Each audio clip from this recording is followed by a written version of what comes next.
Last final December 31st ಇವತ್ತು. So blog ಮಾಡೋಣ at least ಇವಾಗಾದರೂ ಅಂದ್ಬಿಟ್ಟು ಸ್ಟಾರ್ಟ್ ಮಾಡಿದ್ದೀನಿ ವ್ಲಾಗ್ನ. ಆ್ಯಂಡ್ ನಾವು ರಾತ್ರಿಗೆ ಸ್ವಲ್ಪ ಎಂಜಾಯ್ ಮಾಡೋಣ ಅಂದ್ಬಿಟ್ಟು ಕಬಾಬ್ ಮಾಡಿದ್ದೀವಿ. ಆ್ಯಂಡ್ ಪೆಪ್ಪರ್ ಡ್ರೈನ ರೆಡಿ ಮಾಡ್ಕೊಳ್ತಾ ಇದ್ದೀವಿ. ಈಗ ಟೈಮು 6 o'clock ಆಗಿದೆ ಇವಾಗ. ಸೊ ಚಿಕನ್ ಎಲ್ಲ ಬೇಯೋದಕ್ಕೆ ಸ್ವಲ್ಪ ಟೈಮ್ ಬೇಕಲ್ವಾ, ಹಂಗಾಗಿ ಇವಾಗಲೇ ಸ್ಟಾರ್ಟ್ ಮಾಡ್ಕೊಂಡಿದ್ದೀನಿ. ಸೊ ಪೆಪ್ಪರ್ ಡ್ರೈಗೆ ಆಲ್ರೆಡಿ ನಾನು ತುಂಬಾ ಬ್ಲಾಗ್ಸಲ್ಲಿ ನಿಮ್ಮ ಜೊತೆ ರೆಸಿಪಿನ ಶೇರ್ ಮಾಡ್ಕೊಂಡಿದ್ದೀನಿ, ಸಕ್ಕತ್ತಾಗಿರುತ್ತೆ. And kebab with chicken pepper dry ಹೇಗಿರುತ್ತೆ ಇವತ್ತಿನ ಡೇ ಅಂದ್ಬಿಟ್ಟು ನಿಮ್ಮ ಜೊತೆ ಕೂಡ ಶೇರ್ ಮಾಡ್ಕೊಳ್ತೀನಿ. ಆದಷ್ಟು ಬ್ಲಾಗ್ನ ಮಾಡೋದಕ್ಕೆ ಟ್ರೈ ಮಾಡ್ತೀನಿ. ಸೊ ಇದು ಕಾದಿದೆ. ಈಗ ಆನಿಯನ್ಸ್ ಹಾಕ್ತೀನಿ ನಾನು. ಆನಿಯನ್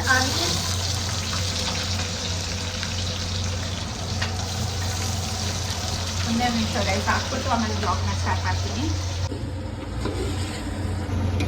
ಸೊ ಇವಾಗ ಗಾರ್ಲಿಕ್ ಹಾಕ್ಕೊಂಡು ಫ್ರೈ ಮಾಡ್ಕೊಂಡಿದ್ದಾದ್ಮೇಲೆ ಈರುಳ್ಳಿ ಮತ್ತು ಮೆಣಸಿನ್ಕಾಯಿ ಹಾಕೋಬೇಕು. ಹಸಿ ಮೆಣಸಿನ್ಕಾಯಿ, ಒಣಗಿದ ಮೆಣಸಿನ್ಕಾಯಿ, ನಿಮ್ಗೆ ಯಾವುದು ಇಷ್ಟ ಆಗುತ್ತೋ ಅದನ್ನು ಹಾಕೋಬೋದು. ಸೊ ಇದ್ರ ಜೊತೆ ಆನಿಯನ್ ಜೊತೆಗೆ ಬೆಳ್ಳುಳ್ಳಿ ಹಾಕ್ಕೊಂಡ್ರೆ ಈ ಥರ ಫ್ರೈ ಆಗಿದ್ದರೆ ಸಖತ್ತಾಗಿ ಸಿಗುತ್ತೆ. ಹಂಗಾಗಿ ಸ್ವಲ್ಪ ಕುಕ್ ಆಗಬೇಕು. ಸ್ವಲ್ಪ ಗೋಲ್ಡನ್ ಬ್ರೌನ್ ಆದಮೇಲೆ ಚಿಕನ್ ಹಾಕ್ಕೊಂಡು ಸ್ವಲ್ಪ ಅರಿಶಿಣದ ಪುಡಿ. ಆ್ಯಂಡ್ ಇವಾಗ ನಾನೇನು ಮನೇಲಿ ಏನು ಮಾಡೋಕ್ಕೆ ಹೋಗಿಲ್ಲ, ಎಲ್ಲ ರೆಡಿಮೇಡ್ ಪೆಪ್ಪರ್ ಪೌಡರ್ ಎಲ್ಲ ಮನೇಲೇ ಮಾಡ್ಕೊಬೋದು. ಜಿಂಜರ್ ಗಾರ್ಲಿಕ್ ಪೇಸ್ಟ್ ಮಾತ್ರ ಮನೇಲಿ ಮಾಡ್ಕೊಂಡಿದ್ವಿ. ಆಮೇಲೆ ಸ್ವಲ್ಪ ಜೀರಿಗೆ ಪೌಡರ್ ಹಾಕ್ಕೊಂಡು ಇಷ್ಟು ಹಾಕ್ಕೊಂಡ್ರೆ ಸಖತ್ತಾಗಿರೋ ಉಪ್ಪು ಸ್ವಲ್ಪ ಹಾಕ್ಕೊಂಡು ಮಾಡಿದ್ರೆ ಸಖತ್ತಾಗಿರುತ್ತೆ. ರೆಸಿಪಿನ ಶೇರ್ ಮಾಡ್ಕೊಂಡಿದ್ದೀನಿ, ಬಟ್ ಇನ್ನೊಂದ್ಸರಿ ಶೇರ್ ಮಾಡ್ಕೊತೀನಿ ನೋಡಿ. ಸ್ವಲ್ಪ ಚಿಲ್ಲಿ, ನಿಮ್ಗೆ ಸ್ಪೈಸಿ ಖಾರದ ಪುಡಿ ಏನೂ ಹಾಕಲ್ಲ, ನಾವು ಪೆಪ್ಪರ್ ಹಾಕ್ಕೊಳ್ತೀವಿ. ಬಟ್ ಇದು 4 kg ಮಾಡ್ತಾ ಇರೋದು, ನಾವೆಲ್ಲ ಕಸಿನ್ಸ್ ಎಲ್ಲ ಸೇರಿ ಮಾಡ್ತಾಯಿದ್ದೀವಿ. ಸ್ವಲ್ಪ ಚಿಲ್ಲಿ ಜಾಸ್ತಿನೇ ಹಾಕ್ಕೊಂಡಿದ್ದೀನಿ. ಚೆನ್ನಾಗಿ ಕುಕ್ ಆಗಿ ತುಂಬ ದಿನ ಆದಮೇಲೆ ಬ್ಲಾಗ್ ಮಾಡ್ತಾಯಿದ್ದೀನಿ. I am feeling fine. ಆಮೇಲೆ ಒಂಥರ ಏನೋ ಬ್ಲಾಗ್ ಮಾಡಬೇಕಾ ಆ ಥರ ಫೀಲಿಂಗ್ ಇತ್ತು. ಸೊ ಇನ್ನು ಮುಂದೆ ಮ್ಯಾನಿಫೆಸ್ಟ್ ಮಾಡಿದ್ದೀನಿ ಬ್ಲಾಗ್ಸ್ ಎಲ್ಲ ಕರೆಕ್ಟಾಗಿ ಮಾಡಬೇಕಂತ. Yes guys, I show you something. Hi guys, welcome back to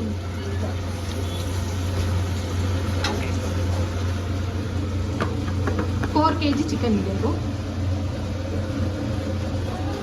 video miss ಆಯಿತು. ಇದಕ್ಕೀಗ ಜಿಂಜರ್ ಗಾರ್ಲಿಕ್ ಪೇಸ್ಟ್ ಹಾಕ್ಕೊಂಡು ಉಪ್ಪು ಮತ್ತು ಅರಿಶಿನ ಪುಡಿ ಹಾಕ್ಕೊಂಡಿದ್ದೀನಿ ಅಷ್ಟೇ. ಸೊ ಇದು ಸ್ವಲ್ಪ ಹಸಿ ವಾಸನೆ ಹೋಗಲಿ ಅಂತ ವೆಯ್ಟ್ ಮಾಡ್ತಾ ಇದ್ದೀನಿ. ಅದಾದಮೇಲೆ ಚಿಕನ್ ಹಾಕೋದಷ್ಟೇ.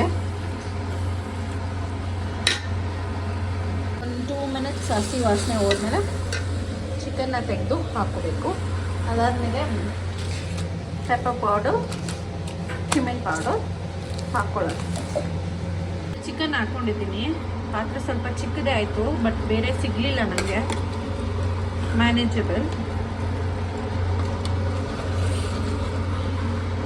ಸೊ ಇದನ್ನ ತಿರುಗಿಸ್ಕೊಡ್ಬೇಕು. ರೈಸ್ ಈಗ ಕರಿಬೇವಿನ ಸೊಪ್ಪು ಹಾಕ್ಬಿಟ್ಟು ಒಂದು 10 ನಿಮಿಷ ಚೆನ್ನಾಗಿ ಕುಕ್ ಆಗೋಕ್ಕೆ ಬಿಟ್ಬಿಡ್ತೀನಿ. ಇದು ಕಡ್ಡಿ ಸಿಕ್ಬಿಡ್ತು. ಸೊ ಇದು ಚೆನ್ನಾಗಿ ಕುಕ್ ಆಗಿ ಒಂದು 5 ನಿಮಿಷ. ಸೊ ಸಿಮ್ಮಲ್ಲಿ ಇಟ್ಟಿದ್ದೀನಿ. ಚೆನ್ನಾಗಿ ಕುಕ್ ಆದರೆ ಸ್ವಲ್ಪ ನೀರು ಬಿಡುತ್ತಲ್ಲ, ಅದರಿಂದನೇ ನೋಡಿ ಇಲ್ಲಿ ಬರ್ತಾ ಇದ್ದೀನಿ. ಹಂಗಾಗಿ ಶುಕಿಗೆ ಫುಲ್ ಮೀಲ್ಸ್ ಪ್ರಿಪೇರ್ ಮಾಡಿದ್ದಾಳೆ ಗಾನವಿ. ಇವಾಗ ನಮ್ಮ ಪಲ್ಲವಿ ಅವರು ಓಪನ್ ಮಾಡ್ತಾ ಇದ್ದಾರೆ. A to B meals ಅಲ್ಲ ಗೈಸ್, ಗಾನವಿ meals. ತೆಗಿ ಗಾನವಿ meals. Oh my goodness. ಏನೇನಿದೆ ಎಕ್ಸ್ಪ್ಲೇನ್ ಮಾಡ್ತೀನಿ. ಚೀಜ್ ಏನ್ ಬೇಕು? ಚಿಕನ್ ತಿನ್ನಿ ಮ್ಯಾಮ್. ಲೈಟರ್ ಬಂದ್ರೆ ತಾನೆ. ಸ್ಟೂಲ್ ಬೇಕೆ ಕುತ್ಕೊಳಕ್ ಇದಕ್ಕೆ ಇಕ್ಕಿದ್ರು ನಡೀತದೆ. ತಿನ್ ತೋರ್ಸು. ಕುತ್ಕೊಂಡು ಸುಡಾಕ ಚಕ ಬುಕ್ಕಲ್ ಹಾಕೊಂಡು ಕುತ್ಕೊಂಡಾಕಲ್ಲ. ಅದೊಂದು ಕಲ್ಲಿ ಇಲ್ಲಿ ಸೂಪರಾ. ಕ್ಲೋಸ್ ಮಾಡಿ ಮನೆ ತಂಡಿ. So guys, ಗೈಸ್ ಇನ್ನು ನ್ಯೂ ಇಯರ್ಗೆ ಒಂದೇ ಒಂದು ನಿಮಿಷ ಇದೆ. ಹೊಸ ವರ್ಷ ನಿಮ್ಮೆಲ್ರಿಗೂ ಒಳ್ಳೇದು ಮಾಡಲಿ, ನನಗೂ ಕೂಡ ಒಳ್ಳೇದಾಗಲಿ ಎಲ್ಲ. ಸೊ ಹ್ಯಾಪಿಯಿಂದ ಸ್ಟಾರ್ಟ್ ಮಾಡೋಣ ನ್ಯೂ ಇಯರ್ನ. ಎಸ್, ಇವ್ ನಮ್ಮ ಋತಿಕ್ ವಿಶ್ ಮಾಡೋ. Happy new year. Happy new year. By.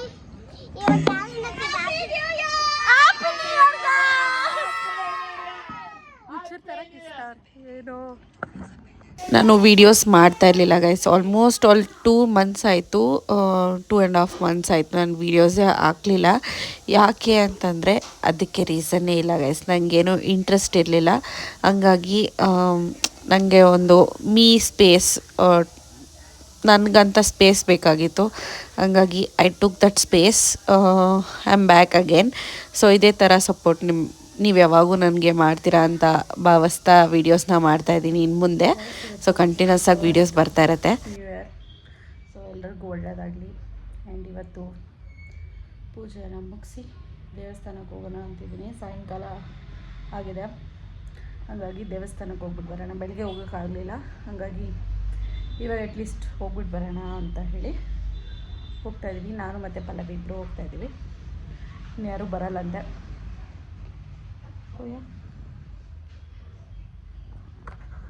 Already ಬೆಳಗ್ಗೆನೇ ನಮ್ಮ ಮಮ್ಮಿ ಪೂಜೆ ಮುಗಿಸಿದ್ರು. ಸೊ ಇವಾಗ ನಾನು ದೀಪ ಹಚ್ಚಿ ಪೀಸ್ಫುಲ್ಲಾಗಿ ಕಾಣಿಸ್ತಾ ಇದೆ ನೋಡಿ ದೇವ್ರ ಮೇಲೆ. ಚೆನ್ನಾಗಿ ಕಾಣಿಸ್ತಾ. ಸೊ ಅಷ್ಟೇ ಗೈಸ್, ರೀಸನ್ ಇದ್ದಿದ್ದು ನನಗೆ ವೀಡಿಯೋಸ್ ಮಾಡೋಕ್ಕೆ ಇಷ್ಟ ಇರಲಿಲ್ಲ, ಹಂಗಾಗಿ ಮಾಡ್ತಾ ಇರಲಿಲ್ಲ. ಈಗ ಓಕೆ ಮಾಡೋಣ ಅಂತ ಅನಿಸ್ತು, ಹಂಗಾಗಿ ಮಾಡ್ತಾಯಿದ್ದೀನಿ ಅಷ್ಟೇ. ಅದನ್ನು ಬಿಟ್ಟರೆ ಬೇರೆ ಏನು ಪರ್ಸ್ನಲ್ ರೀಸನ್ಸ್ ಆಗಿರ್ಬೋದು, ಬೇರೆ ಏನೂ ಇರಲಿಲ್ಲ ಗೈಸ್. ಜಸ್ಟ್ ಸ್ಪೇಸ್ ಬೇಕಾಗಿತ್ತು ಅಂದ್ಬಿಟ್ಟು ತೊಗೊಂಡಿದ್ದೆ. ಆ್ಯಂಡ್ ಇನ್ನು ಮುಂದೆ ವೀಡಿಯೋಸ್ನ ಮಾಡ್ತೀನಿ. ಐ ಹೋಪ್ ನಿಮ್ಮ ಸಪೋರ್ಟ್ ಇದೇ ಥರ ಇರುತ್ತೆ ಅಂತ ಹೇಳಿ. ಆ್ಯಂಡ್ ನಾನು ಪಲ್ಲವಿ ದೇವಸ್ಥಾನಕ್ಕೆ ಹೋಗಿದ್ವಿ ಸಾಯಂಕಾಲ. ಮನೇಲಿ ಪೂಜೆ ಎಲ್ಲ ಮುಗಿಸಿ ಆಮೇಲೆ ಸಾಯಂಕಾಲ ಹೋಗಿದ್ವಿ. ತುಂಬ ಚೆನ್ನಾಗಾಯಿತು ದರ್ಶನ, ಖುಷಿ ಆಯಿತು, ಪೀಸ್ಫುಲ್ ಅಂತ ಅನಿಸ್ತು. ಸೊ ಇಲ್ಲಿ ಪೀಸ್ಫುಲ್ಲಾಗಿರುತ್ತೆ ಗೈಸ್ ಯಾವಾಗಲೂ. ಬಟ್ ಇವತ್ತು ಗುರುವಾರ ಆಗಿರೋದ್ರಿಂದ ಸ್ವಲ್ಪ ರಶ್ ಇತ್ತು. ಬಟ್ ಸ್ಟಿಲ್ ದೇವ್ರು ನೋಡಿದಾಗ ತುಂಬ ಖುಷಿ ಆಯಿತು. ಐ ಹೋಪ್ ನಿಮಗೆ ವಿಡಿಯೋ ಇಷ್ಟ ಆಗಿದೆ ಅಂತೇಳಿ. ನೆಕ್ಸ್ಟ್ ವಿಡಿಯೋದಲ್ಲಿ ಸಿಗ್ತೀನಿ. ಬಾಯ್.